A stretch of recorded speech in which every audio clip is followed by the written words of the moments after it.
Now, here's a guy who doesn't often backpedal, right or wrong. He's known for sticking with his positions.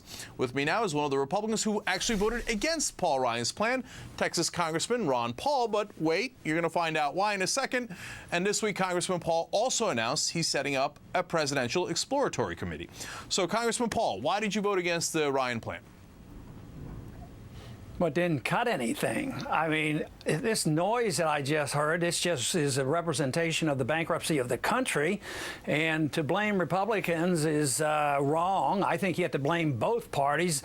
Both parties have driven this country to bankruptcy. And just the noise and the screaming that you just released there is an indication of what's coming to our streets, because we won't admit what bankruptcy is. Sure, I'm concerned about people losing their medical care and all these problems, but believe me, the further bankruptcy of this country is going to be everybody. The whole system is going to collapse, and that's what a dollar crisis is all about. So beware. This is only the beginning, and to say that one side is more guilty. Both sides have been spending too much. But the Democrats spend all this money on the welfare programs, and the Republicans spend all this money on warfare, and we're totally bankrupt. The dollar is crashing. There's inflation, and believe me, this is only the beginning. But if you don't understand why, you're in trouble, we're in trouble, you're not helping us to figure it out, because there is an explanation to this. The middle class gets wiped out when you destroy the dollar, and that's what you're seeing. The middle class is getting wiped out, and the corporations are ripping you off, but you're misleading the people by saying that somebody is trying to cut. No,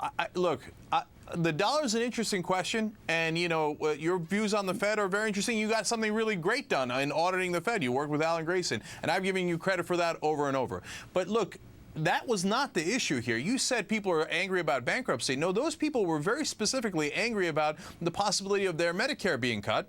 And when you look at the national polls, no, hold on now. You look at the national polls, people are very strident on this. You've got 76% saying that Medicare cuts are unacceptable. You've got 67% saying Medicaid unacceptable to cut. Social Security 77% to cut.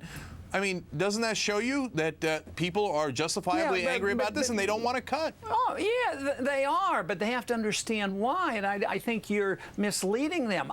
I'm concerned, too, but it's going to get worse if we don't understand this. Now, my own personal opinion is that most of this stuff is all unconstitutional, all that, but that's not going to come about because we don't live in that age. But if we made common sense out of this, yes, I would cut all this militarism and not cut people off from medical care. But what's happening now is, since there will not be a consensus, there's an agreement in Washington. You vote for welfare, we vote for military. And it continues, and we keep printing this money. But the problem isn't that somebody getting something cut short on Medicare. It's the ending of it. It's the ending of the program.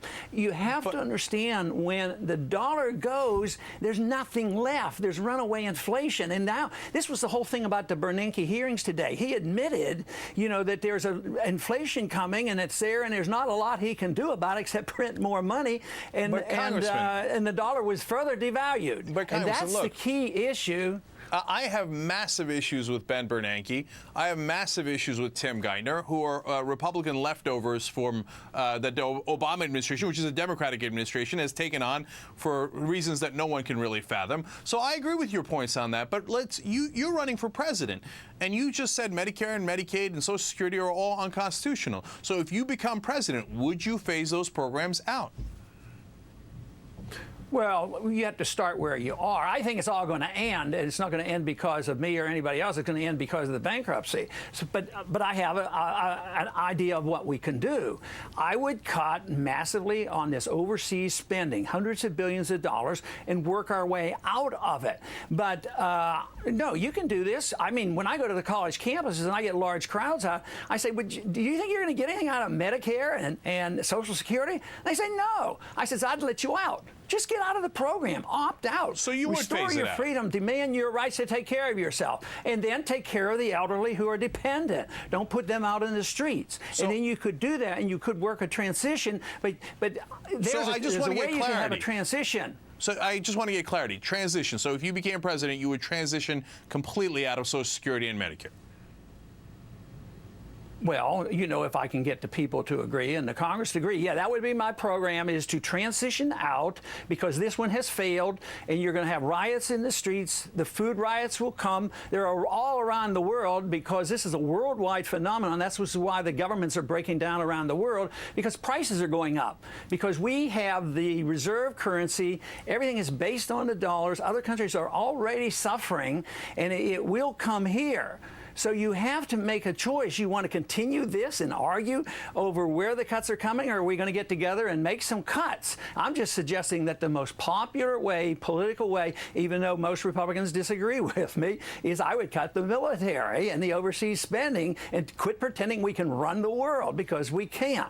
Right. And then we could have a transition, and the young people know this. This is why I get support from the young people. They're willing to take care of themselves, and we don't have to throw anybody out in the streets, and we don't have to get rid of Medicare. But Medicare will be destroyed if the two sides don't get together and say we got to get our house in order. You just can't spend your way out and borrow the money and print the money. That is total destruction to our whole system. Congressman Ron Paul, I agree with you on militarism as well. That's why you're a very interesting person to have in the House of Representatives. Thank you for your time this evening. We really appreciate it.